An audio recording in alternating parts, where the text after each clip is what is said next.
Каждый народ талантлив по-своему, и своеобразие его художественного таланта воплощено прежде всего в фольклоре, устно-поэтическом или музыкальном.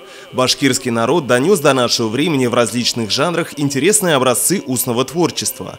Бесценным культурным наследием являются песни, раскрывающие национальный характер народа, богатство его внутреннего мира. По сей день певцы, хорошо знающие исполнительские традиции, перед тем, как спеть народную песню, вначале подробно излагают историю ее зарождения и жанра. Чтобы популяризовать интерес к культуре и традициям народа, в Башкортостане стартует онлайн-фестиваль исполнителей башкирской народной протяжной песни «Улемхес Ерзар» – «Бессмертные песни», посвященный Дню башкирского языка.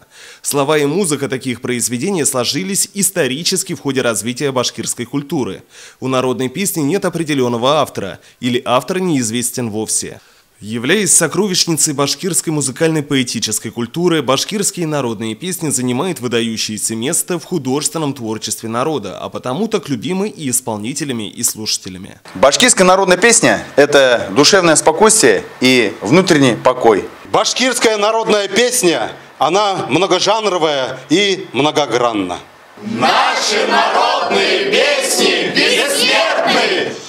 В фестивале исполнителей башкирской народной протяжной песни могут принять участие самодеятельные исполнители от 16 до 65 лет. Для участия необходимо исполнить башкирскую народную протяжную песню и выложить в социальные сети видеоролик с хэштегом «Улемхес Ерзар 2020» общей длительностью до 3 минут. Итоги онлайн-фестиваля будут подведены 14 декабря, в День башкирского языка в Республике Башкортостан. Дополнительную информацию можно получить по телефону, указанному на экране.